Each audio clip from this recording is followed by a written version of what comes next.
Olá, minha amiga, olá, meu amigo, como é que vocês estão? Bem-vindos a mais um episódio onde estudamos o Livro dos Espíritos. Segunda parte, você já sabe, capítulo 4, da pluralidade das existências. Hoje, com o título de Ideias Inatas, a gente encerra o estudo desse capítulo. Então, sem demora, vamos para a questão 218. Encarnado, conserva o espírito algum vestígio das percepções que teve e dos conhecimentos que adquiriu nas existências anteriores? Guarda a vaga lembrança, que lhe dá o que se chama ideias inatas. Olha que interessante. E a subpergunta: não é então quimérica a teoria das ideias inatas, ou seja, fantasia? Não, os conhecimentos adquiridos em cada existência não mais se perdem. Liberto da matéria, o espírito sempre os tem presentes. Durante a encarnação, esquece-os em parte momentaneamente. Porém, a intuição que deles conserva lhe auxilia o progresso. Se não fosse assim, teria que recomeçar constantemente.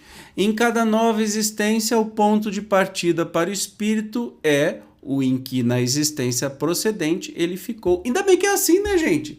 Senão, como é que a humanidade iria evoluir? A gente ia começar do zero toda vez? Não teria nem invenção, não teria nada.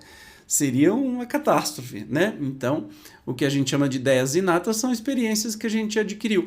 Ou muita gente gosta de chamar de dom. Ai, que dom que você tem! Não, meu filho, não é dom. Isso daí é um trabalho danado que deu muitas existências anteriores, tá? Porque esse negócio de dom parece que Deus está privilegiando um e tirando do outro, né? E Deus é justo, vamos combinar? Subpergunta, mais uma. Grande conexão deve, então, haver entre duas existências consecutivas? Nem sempre, tão grande quanto talvez o suponhas, dado que bem diferentes são, muitas vezes, as posições do espírito nas duas e que, no intervalo de uma a outra, pode ele ter progredido. Então, necessariamente, uma vida não é continuidade da outra pelo fato de se passar. Olha, eu encarnei essa existência, uma pessoa, vamos dizer, rica em Manhattan, em Nova York. Na próxima existência, eu vou encarnar uma pessoa pobre na Ásia. Na outra existência, eu vou encarnar, entende? Então, não há continuidade entre isso. O que há é que a gente leva a nossa moral e os conhecimentos e as habilidades que a gente relembra na vida atual.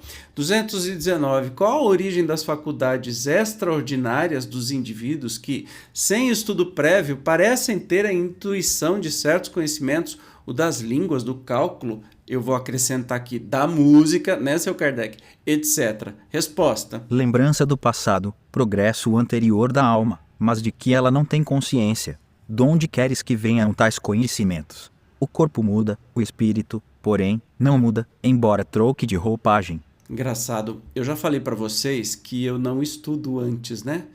Porque eu gosto de fazer os comentários daquilo que eu entendi na hora. E muitas vezes é inspiração, eu tenho certeza que é inspiração. Muitas vezes eu acabo falando a resposta da pergunta anterior. Tá vendo de onde vem o tal do dom, né? Então, os espíritos deixam isso muito claro, né? 220. Pode o espírito, mudando de corpo, perder algumas faculdades intelectuais, deixar de ter, por exemplo, o gosto das artes? Sim, desde que conspurcou a sua inteligência ou a utilizou mal. Ademais, uma faculdade qualquer pode permanecer adormecida durante uma existência, por querer o espírito exercitar outra, que nenhuma relação tem com aquela. Esta, então, fica em estado latente, para reaparecer mais tarde. Então não é que todas as faculdades, né, todas as aptidões que a gente tem vai se manifestar nessa encarnação, né? Mas, se você conspurcou, ai, acho esses nomes tão chiques, gente. Se você usou mal uma dessas faculdades, certamente numa encarnação você fica sempre se aprender a ser gente, né?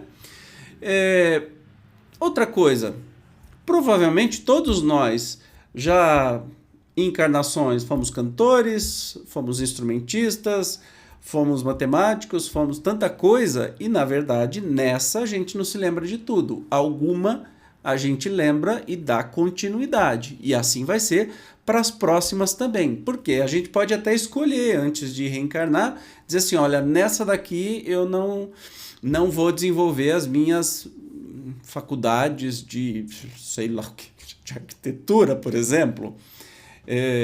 Mas não é que o espírito não sabe, é que ele decide que naquela encarnação isso não vai ser interessante para ele, né? Que ele quer desenvolver outras habilidades. Então ele vai, sei lá, ser um pianista, né? E nunca tinha sido. Enfim, é assim que eu entendo essa resposta. 221. Se deverão atribuir a uma lembrança retrospectiva o sentimento instintivo que o homem, mesmo selvagem, possui da existência de Deus e o pressentimento da vida futura?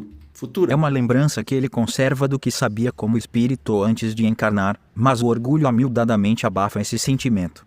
Então, este sentimento instintivo, mesmo selvagem, sabe da existência de Deus, né? Serão devidas a essa mesma lembrança certas crenças relativas à doutrina espírita que se observam em todos os povos? Olha que interessante que Kardec a doutrina espírita estava nascendo com este livro, não tinha nascido ainda. Mas certas crenças são tidas, né, já há séculos, milênios, por outros povos, que não com esse nome. Por exemplo, a reencarnação, né? Olha a resposta. Esta doutrina é tão antiga quanto o mundo. Tal motivo porque em toda parte a encontramos, o que constitui prova de que é verdadeira. Conservando a intuição do seu estado de espírito, o espírito encarnado tem instintivamente consciência do mundo invisível. Mas os preconceitos bastas vezes falseiam essa ideia e a ignorância lhe mistura a superstição. Então, realmente a gente tem o conhecimento do mundo espiritual, mas que nem sempre a gente coloca em prática, ou a gente vai nessa de materialismo dizendo que não tem absolutamente mais nada, né, além dessa matéria aqui. Beleza? Com isso a gente finaliza este capítulo que foi incrível. Gostou? Bem prático, né? Bem fácil de entender. Você percebe que no Livro dos Espíritos tem uns capítulos altamente filosóficos e outros muito práticos. É papuf. Você vai saber do que se trata. No próximo, vamos começar o capítulo 5º, considerações sobre a pluralidade das existências. Como sempre, eu te espero. Gratidão pela sua presença e até o próximo episódio. Tchau!